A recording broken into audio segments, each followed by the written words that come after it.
মজার কাহিনী। সকালে আজকে নিয়ত করছি 100 টাকা বাইরে হয়েছি, বাজারে গেলাম যে আজকে টাকা খরচ করতাম না।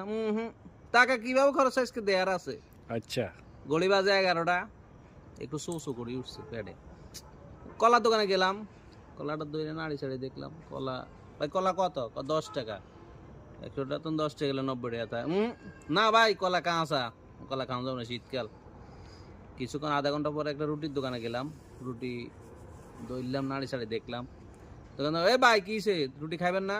আর মিয়া রুটি বাসি রুটি, এটি খাওয়া যাবো না, পেটে সমস্যা হইব কোনোরকম। ভাই ঘুরে টুরে পানি 2 গ্লাস খাই উড়িয়ে আইসি চুপ করে। গড়ি বাজে 3টা। আর দোকানে যে কলের থেকে একটু পানি চিবি খাইলাম। খাওয়ার পরে মজার কাহিনী সামনে, 4টা বাজে, খুব খিদা লাগছে ভাই, আর পেটে মানে না। টাটাইয়া রোজ হাঁটতে হাঁটতে হাঁটতে শেষ। আজকে টাকা খরচ করতাম না। এই বান্দা আজকে আর 100 টাকা লই এই বাসায় যাবো। ভাই একটা হোটেলে আর পেটে মানে না, একটা হোটেলে ঢুকলাম, ঢুকে ওইটার কাছে স্যার কি খাবে, তোর স্যার যা আছে নিয়ে সব লেয়া।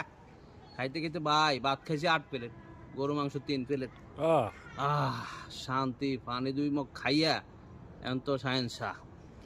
পরে এ বিল কত রে? পকেটে 100। ভাই 680 টাকা বিল। খাইছে রে। কি কস এতক্ষণে? কি খাওয়াইলি তুই? ভাই আপনি যে এখানে খাইছেন আজকে একদিনে, আমি 6 দিনে এই কাস্টমার দেই নাই। 6 দিন কাস্টমার কাছে এতটা বেচতে পারি নাই। আপনি একজনে যা খাইছেন কি কস? দেখছেন টাকা বাঁচাতে যায়, 100 টাকা বাঁচাইবা যাইয়া শরীরও নষ্ট, কিন্তু 680 টাকা বিল। পরে বিকাশতে উঠাইয়া বেটারে বিল দিলাম। ঠিক আছে। ভাই সব জায়গায় আসলে খাইস্টামি চলে না। টেয়া জায়গা মতো পরিমাণ মতো খাইতে হইব, এবং টাইম টেবিল মাফিক খাইতে হইব, তাহলে শরীর স্বাস্থ্য ভালো থাকবে।